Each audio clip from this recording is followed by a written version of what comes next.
Welcome to OM Report by Andre Alpa, your interview-focused podcast on topics from online marketing to internet startups. 8 irrational biases, well, I think they're irrational, that I think hold back a lot of online marketers. First bias is that this idea that ranking is all that counts.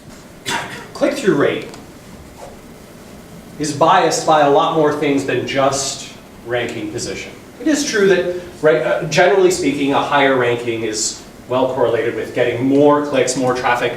But in fact, star ratings, review, price, rel author, the author photos, date of publication, video snippet, all of these things influence click-through rate. Actually, one of the most fascinating things that influences click-through rate is something that Bing discovered in a study that they performed. And what they saw was that one of the biggest biases that people have is by looking at the domain. Right? Essentially, people have a brand, an idea of what a brand should be and what it delivers, and those brand associations will make people click more often. If we go away from ranking for a second, we can start by at least thinking about great snippets, great titles, great URLs, great meta descriptions, all that kind of stuff. So this is from a search for 3D printing, obviously. If you see that in the search results, would you ever click it? No way. First off, it's a PDF. Like, God forbid I ever have to load a PDF. It just takes forever, and I despise them. I'm never going to click that. But second off, I mean, the URL looks sketchy at best. This tells me nothing about what's on the page. That tells me nothing about what's on the page. This sucks. Doesn't matter if it's ranking number 1. I'm not going to click it. Useless. This is excellent, on the other hand. Right? 3D printing, shape ways in the future of personal products. Oh, interesting. Now I can learn a lot more about 3D printing and who's in the market and what's going on. And 3D printing holds the potential to revelate how, where, and when goods are manufactured, but it isn't the technology alone that's new. Ooh, it's not? What is that? Right? Not only is the snippet telling me something about the page, it's also enticing me to make the click. If you're not thinking about your snippets in SEO the same way you're thinking about ads, in AdWords, on Facebook, wherever, it's crazy. The interesting part about this is if you have a video, you can use a variety of different video hosting providers, right? So you could use say Vimeo or Wistia. What you can't use is YouTube. YouTube won't give you that video XML sitemap. If you use another video provider, you can get that in there. Again, great way to bias your click-through rate. So we have had, at Moz, we had position 1, 2, and 3 for a popular search term. I can't recall what it was now, but position 3 had the video snippet, and it got more clicks than 1 and 2 combined. For a lot of specialized forms of content, recipes being a great example, local being another example, news being a great example, images, right? You can get a lot of markup, extra markup, product search, right? Google product search. You can get a lot of extra markup that will, again, help increase your click-through rate. This is snippet optimization, which is a type of SEO that, for some reason, is an afterthought, only done after we do rankings. It doesn't make any sense to me. I'd rather be number 6, number 7, and have a phenomenal snippet, because you know what'll happen over time. If I have a better snippet than the guys 2, 3, 4 positions above me, I will start to move up. Right? Google is using user and usage data. They're using click-through rate. They're using pogo sticking. Right? All of these things to determine who should rank ahead. And so over time, if you're getting more of that traffic, more of those click-throughs, you're going to be earning more links. You're going to be earning more of those signals. Bias number 2. All that matters in SEO, of course, is just the money keywords. You know, as you move up here, it gets a lot more competitive, but it also gets a lot less intentional, right? The people who are performing a search for WordPress hosting are vast and varied, and many of them are not going to sign up for a particular product. The people who are searching for fastest WordPress hosting, well, they know exactly what they want. And so if I'm Jason Cohen from WP Engine, that's what I really want to rank for. One of the big keys to successes that we've seen particularly for the long tail, because the long tail is not simple to research the keyword volume in the long tail or to find the topics and the keyword phrases that people are searching for in the long tail. And so what we've seen that works best is regular content production and user-generated content. And in fact, pairing up those two can work really well. So if you are seeing, for example, in social media a discussion topic, on your own site in the comments, or in a forum a discussion topic, and something is getting hot, that's the time to write about it. Bias number 3. We go to the AdWords tool and we're like, well, that's all I need. I don't need any, what else do I need? Oh, look at that old AdWords tool. I used to love it when it was like this. The new one's not actually that terrible. You can figure out some cool stuff with that with Keyword Planner. But this idea is bunk. Google News is another big one. So if you're not yet using Google News for keyword research, this is an area where if you know your sector broadly, you can do that in Google News, or you can perform searches. Bias number 4. Well, the only place I would ever do SEO, right, is my own website. Why would I do SEO for somebody else? A lot of the time, there are other websites where if I put content on there, I can actually own the rankings more easily than I could for my own site. So Google has talked recently about like, hey, don't do guest posting, right, to build links or exclusively to build links. I would still do a lot of guest posting if I thought that I could better own search engine real estate by posting on someone else's site.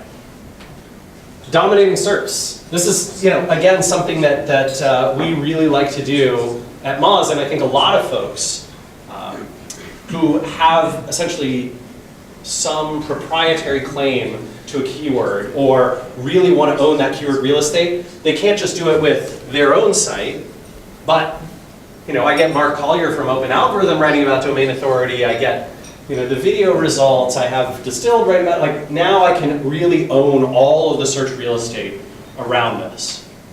Bias number 5. All I have to do, right, social media, right, I produce some content, then I just share it on social and I'm done. Easy, fire and forget. I see a lot of surprising things, right? So one of the big ones, of course, being that timing matters a lot. And you'll see a lot of social articles about how timing matters. The thing that I urge you not to do is to read an article that says the best time to share is at 9 a.m. Greenwich Mean Time. That's like the average for the whole planet, right? That does not apply to you. This, which comes via my follower rank account, is much more accurate. And Facebook does this inside, what's Facebook's like ad insights, right? Via Facebook Insights, they actually show you something just like this for Facebook. So you can see the percent of your audience that's online interacting at any given time, which is pretty awesome. 10 a.m., I am seeing that the percent of activity is like 6.5%.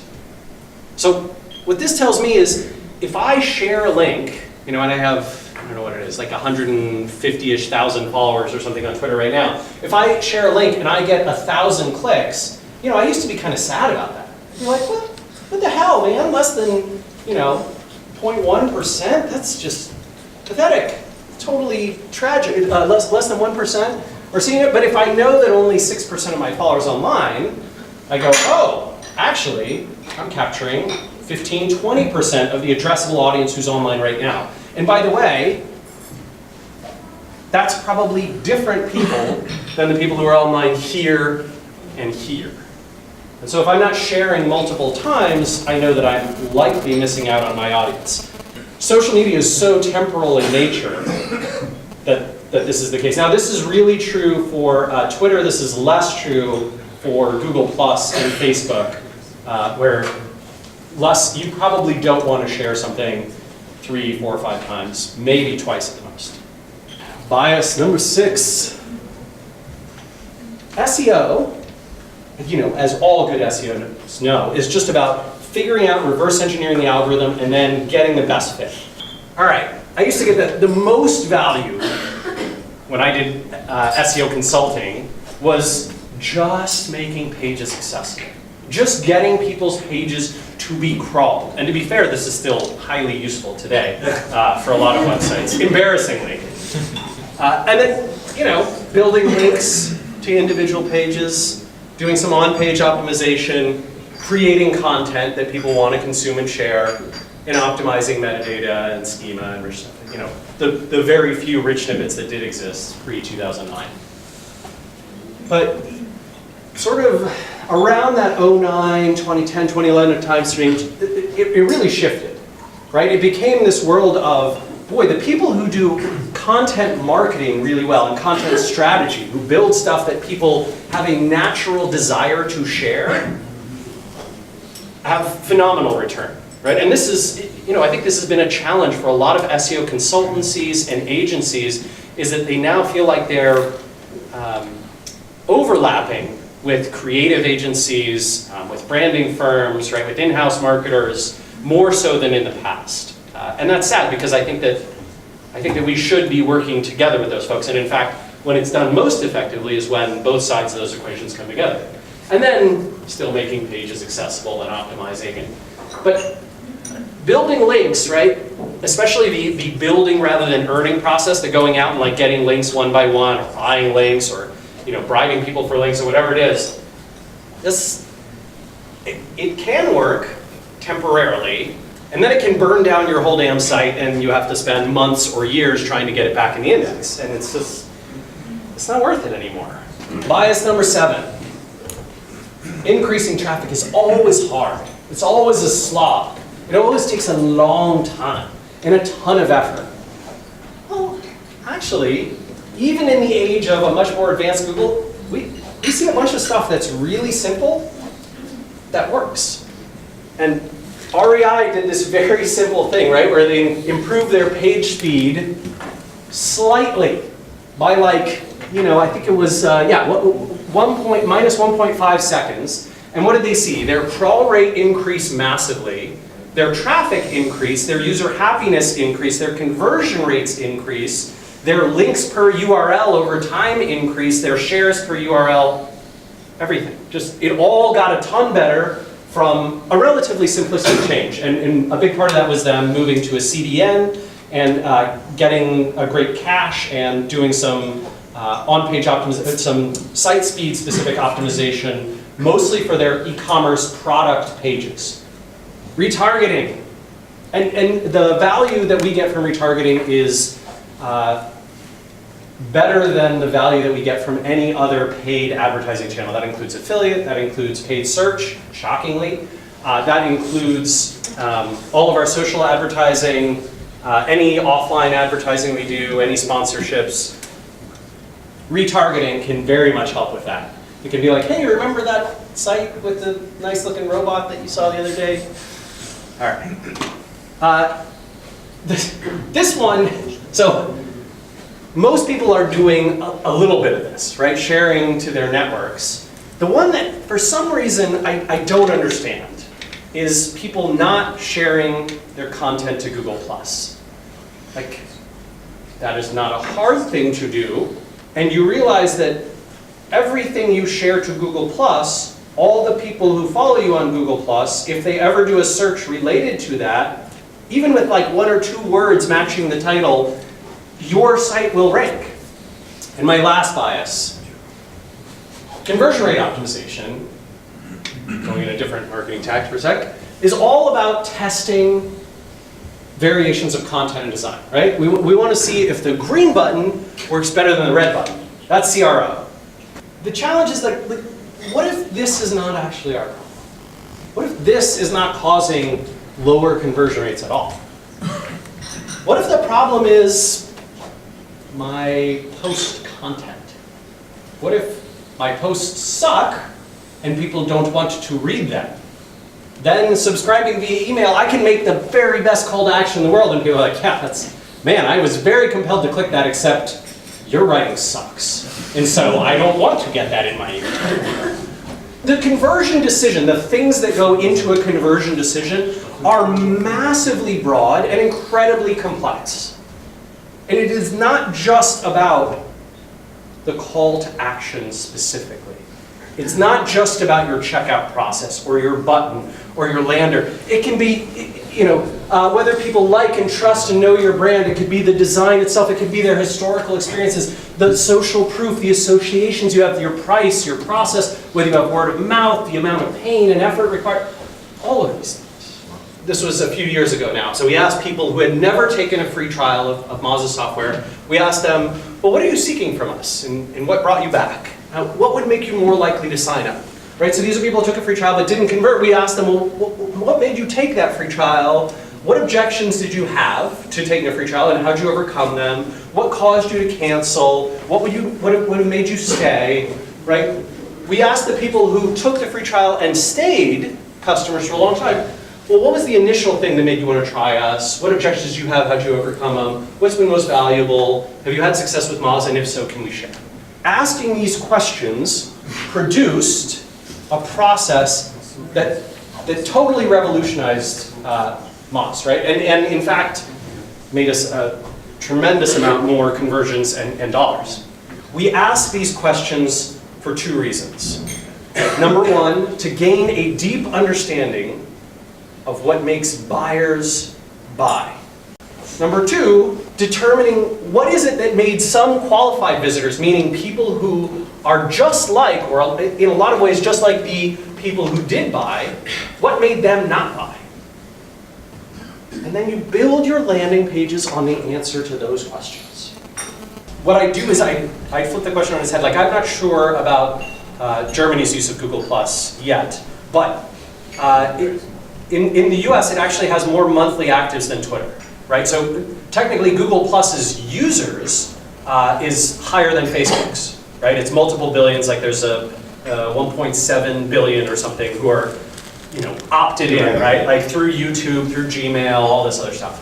But monthly actives is bigger than Twitter, bigger than LinkedIn, bigger than Pinterest, second only to Facebook. It's either Taiwan or Singapore, like everybody there is on Google Plus. And, so they're taking off. Like I would be shocked if so we can't defend ourselves against Google you Plus can't. Coming up. It's coming. I mean, it's already here. Like the idea that Google Plus is a ghost town is just that's mythology. If I share this, AJ will get an alert, and it's not just an alert in Google Plus. That alert will appear in his Gmail, in his Google search, in YouTube. So you are in front of someone in a way that you can't do with Twitter. You can't tweet at someone and then be inside their email. You can Google Plus be in front of someone when they're in their email. The level of visibility that this offers is pretty extreme, right? And very powerful. And so Hummingbird, I think Hummingbird has been rolled out in very few languages so far. I assume it's in German. We assume too, but we don't know. Well, so you can. Not much has changed. You should be able to do searches to figure out, right? Like to what extent. Let's try. I'll translate.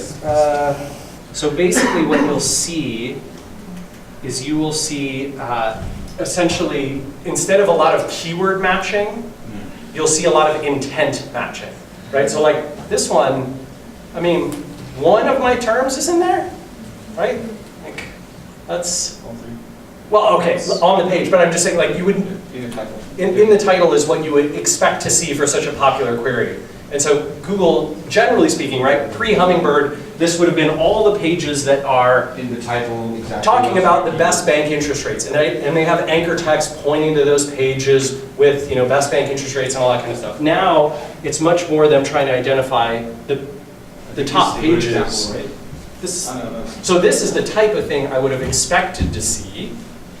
This is surprising to me. That's surprising to me. That's surprising to me, right? And this is very Hummingbird-ish. Like where to travel in the USA in the winter, like they're doing a lot more broad intent matching than sort of historic keyword matching. How do you think does that happen?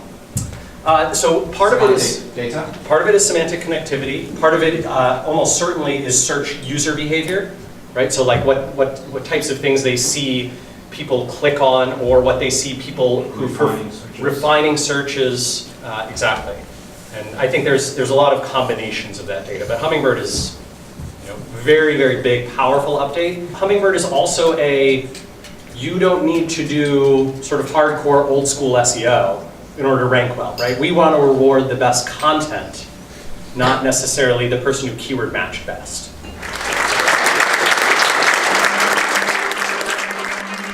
OMReport and Andre Alpa would like to thank you for your attention. You can get more episodes on www.OMReport.com.